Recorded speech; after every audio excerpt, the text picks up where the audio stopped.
Hi, I'm Mel. And I'm Janelle. And this is the Murder Mamas. Welcome. You were waiting for me to say it. No, I knew you were going to say it. You knew it? I knew it. It feels weird. I know, it's been a while. Very long while. So we had a little time off. I had some mental issues that I needed to get through, and then Janelle got really sick. Yes. So we've had many weeks off, and then we're going to take off all of July. No. All of June. All of June. Oh, we're in June. The remainder of June. Oh, the remainder of June. I Okay, am sorry.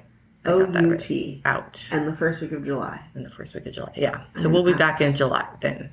I'm on vacation. Yes. Until further notice. Until further notice. After tonight. I'm out of here. Yep. That's good.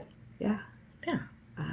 So, and I also wanted to thank you guys. We've been getting a steady stream of downloads, even though we haven't published a new episode, and that makes me really happy. Thank you. Thank you very much. And then one other thing I have in the notes section, you can text us and ask us a question or say something, and I can't text you back, but I can mention your name next time we record. Nice. So if you have something positive or nice to say, please go ahead and text us. We are not open for criticism. Not at all. Negativity. We're not there yet. We're very sensitive. Okay, so today we're going to talk about The Devil on Trial, and you can find it on Netflix. I think it came out last year. I don't know when it came out, but I'm shaking my head. Yeah. I told you already. It took me 4 tries to get through it. Mm-hmm. And it didn't get great reviews either. Yeah, so. I just, quite frankly, don't believe it. Yeah. So we're talking about demonic possession? Yes. That's pretty much, yeah. So that's what this Netflix series is about, or episode is about. Well, and it's like the true, in air quotes, story. I mean, it happened. That's based off of the movies The Conjuring. Yeah. Those are like the movies. Right. So it starts out in the early 80s, like 81, in the summertime, which immediately is a no for me. I don't know anything about demonic possessions. I'm not religious. Me either. But I feel like very strongly that is a fall and winter activity, not a summer activity. Right. It's like I just don't believe it. Yeah. It immediately, I was like, no. Yeah. I even texted Mel. I was like, I don't believe this because it's happening in summer. Summer is good vibes only. There's no bad vibes. No spooky. Not. It's not spooky season. It's not. So it starts out in summer, and the family. It's a hard last name. Glatzel. Glatzel? Glatzel? I believe. Yeah. The oldest daughter is, she gets a house with her boyfriend Arnie. Yeah. In Connecticut. Newtown, Connecticut. And they go over there to help her get ready and clean and move in. And so it's 3 younger brothers. Yeah. 3, right? Yeah. There's 4 boys. Yeah. And then the sister. Yeah. Yeah. So it's all the younger brothers. And the youngest one is 11. David, yeah. He says that he is sweeping the master bedroom of his sister's new vacant house. And he feels something near him. Yeah. Watching him. And so he runs outside and is like, we have to go. And his mom's like, no, we're not leaving. Right. You're 11. Shut up. And so he's like, but there's demons here. Yeah. And she's like, no, there's not. Shut up. But see, this is my thing where I don't how does an 11-year-old know about demons and demonic possession? They were really Catholic. I know, but then the brother says, oh, we never went to church. My mom only went to church after this started. We never attended church on a regular basis. I mean, yes. He's yes, we were Catholic, but we didn't go to church that often. So I say yes, and the reason I say yes is because when I was a young child, sub 10, Someone told me that the devil lives in sewer grates. Okay. And I believed that Yeah. for a long time, Melissa. And I was terrified Right. to walk. So that's what I'm saying. Like, wouldn't that scare the shit out of this 11-year-old? Or does he know how to make it so scary? Like, Yes, okay. your mind is like crazy and latches onto those kinds of things. Yeah. Okay. I was terrified to walk outside at night. Yeah, I get that. Because I thought the devil was Mr. Stretch and he was going to stretch and pull me into the sewer. That's horrifying. Yeah. Oh my god, especially if there were 2 sewer grates like Oh, God. on each side. Oh my god. You're not going down that way. There was one at the end of our street and it took everything inside me, like all of the little power in my 10-year-old body to muster to get through that. Yeah. So what I'm saying is, yes. Yeah. Little kids make shit up all the time. That's like, true. I was afraid of ghosts. I was afraid of a snake coming through the toilet. Like, right. I had so many of these, like, fears. Sure.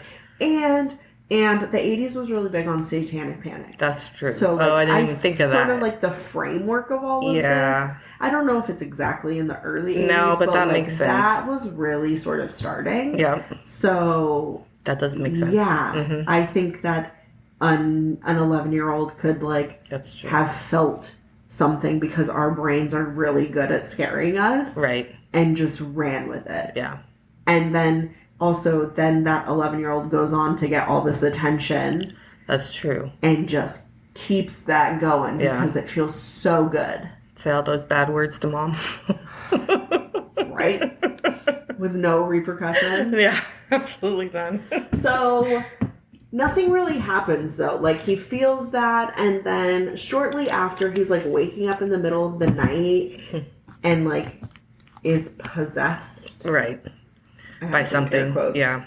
But he's like waking up screaming and then there's like this whole story about the house shaking. Right. Do you remember that? I do. And was someone fracking? Like I don't know. Like I don't. They have all these things on tape, not videotape, but like audio tape. I don't remember them having the house shaking on audio tape. No, like maybe that was just what I was watching. Like the kid. This was like their recollection. Mm-hmm. So basically, this family goes and they're like dealing with this demonic possession, and there's these like mediums and a demonologist. A demonologist. Auntie walked in while he said that, and he was like, "Is that a?" Chris said, "What college do you go to get that?" And I was like, "None. You just make it up, babe." He's like, "Is that a profession?" Yes, anything is a profession if you try hard enough. I guess he's getting paid, so why not? Well, so they were like. During this time, there was in the Amityville horror in New York. Yeah. Which is not that far from I was going to say, they're pretty close, though. And so the Warrens were involved in that. Mm-hmm. And they get involved with this family. And, like, right when I heard them say they pulled up in, like, a red Porsche or Ferrari or whatever, I was like, okay, so this isn't real. Like, there's no way. I thought that was the priest pulled up in like a red Porsche. Or one of them. I was just like, no, absolutely not. You're not driving around that doing this kind of work. Like, you don't get paid that much to drive that kind of car. Yeah. So that threw me off right then and there. I was like, nope. That's it. I'm out. Checking out. We're done here. We're done. Yeah. So they, so the Warrens get involved and then they sort of explain to like the mom everything that will happen with like demonic possessions, but they're explaining this in front of the kid who says he's possessed. Right. So then he starts having these possessions. Exactly as they say it'll happen. Like using the same words, the same motions, the same like spitting. Yeah. And so this is going on for a while, I guess. Yeah. Like months. Yeah. And then they're like, okay, we need an exorcism because, like, he's so possessed. Right. Which, again, I don't understand how people who are not religious never go through this shit. And people who believe in God and the devil, they go through this. What's up with that? religion is a gateway drug. It's so to true. demonic Oh my possession. gosh, it's so true. Yeah, like if you don't believe in the devil, then you have Nothing to be scared about. Yeah. Yeah. It doesn't. Yeah. So there's like a bunch. I guess there's like a bunch of paperwork that needs to get done. Yeah, I was like, what? Is To this like a get real the- thing? Like, do they send that to the doctor's office then? Like, to be put on record? No, it's like within the church. Oh, so it's just to get paperwork the for the church. exorcism like sanctioned by the church. Okay. I guess. So they're going and they're trying to get this like sanctioned by the church, and finally it gets approved, and like this priest comes and they start doing the exorcism, and at the exorcism there's Arnie. Yeah. And which is the boyfriend of the sister. Of the sister. Yeah. And so Arnie is like, he says, I like put make this me instead of you. Right. Like instead of this child. Mm-hmm. And the Warrens are like, oh, you shouldn't have challenged the devil like that. Like they're gonna possess you. Right.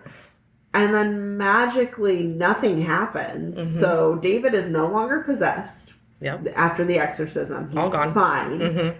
But Arnie is also not possessed and conveniently is not possessed for many, many months. Yeah. So the Warrens go to the local police and they're like, there's going to be a stabbing because she's apparently a psychic. Yeah. And she's like, something horrible is going to happen because this man challenged the devil. Mm-hmm. And then like, it's like so. This is why I like separation of church and state. Oh, it's like so. Mm-hmm.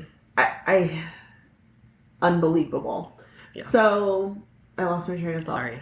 No. So Arnie's possessed in air quotes, Right. but like nothing's really happening. Mm-hmm. And then all of a sudden, many months later, in like January or February of 1981. 1981. Mm-hmm. Okay. He calls into sick to work, and then joins Debbie, his girlfriend, at the kennels where she was working. And and they were also living there. Yeah. They lived upstairs or something. Yeah. And they were drinking a lot. So this is kind of weird how this happens. Yeah. And so then the owner of the kennels is found dead. Mm-hmm. Stabbed 4 times, which is like foreshadowing. Yeah. And Arnie says he doesn't remember any of it. No. Because he was possessed. Right. So it's really convenient that in like September the demon gets out of David and then does nothing. Yeah. Until winter. Until winter. I'm telling you, it's winter activity. It's a winter activity. Yeah. But then we kind of get another perspective from another family member who was 15 during all of this. And he's like, all of this was bullshit. Like, that's what he said. He was like, we never went to church. My mom went to church after this started happening. Yeah. Like, we were Catholic. Like, they were raised Catholic, I believe, but they never, like, went to church on a regular basis. Like, they were the type of family that goes on, like, Christmas and, like, Easter. maybe 1 or 2 times a year other than that. But, yeah. So he says that, like, he kind of outlines what I just said, that the Warrens basically gave David, this 11-year-old, like, the blueprint on how to be possessed. Right. Because they wanted to make money. Correct. Yeah. Yeah. So, like, they had a financial interest in this. And he also talks about one time when David was, like, spitting and cussing at the mom and, like, being possessed that night, and the dad got fed up with it, and he went over and yelled at him to stop and, like, smacked him and said, sit down. And he goes, it was a really good thing the devil listened to dad. Because that's exactly what David did. Yeah. So like, that's like another moment. Exactly. Yeah. So then the rest of the documentary is really just going into and talking about like Arnie's defense and how he says he doesn't remember any of it. And I remember them being like so dramatic in this documentary. Like, Arnie's gonna come kill me. Yeah. Like, I know he's coming to kill me. Yeah. Because he's the devil and the devil. Like, no, he got in a fight with his landlord and he killed him. Yeah, and also his landlord was having a relationship with his this girlfriend. Girlfriend, yeah. And he was really possessive. So, like, yeah, Right. no, he killed him. He killed him. But they try to use demonic possession as a defense because Arnie ends up getting arrested. And I think this is the first time that that had happened. They're trying to use it. Yeah. So he gets arrested and they're like, hey, it's time for prison. Which, I mean, he was found guilty, right? Or was it manslaughter? He was guilty of manslaughter. He wasn't guilty of murder 1. He was guilty of manslaughter. But the judge determines that they cannot use demonic possession as a defense because no way. It's not real. It's not.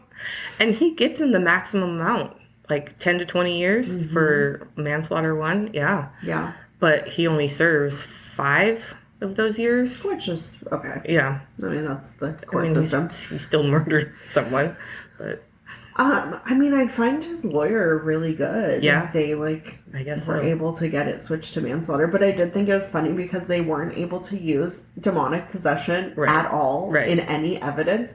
So when a witness would be like, yeah, like their testimony would be like, yeah, he stabbed him because he was possessed. They had to cut off because he was possessed. So it was just, he stabbed him.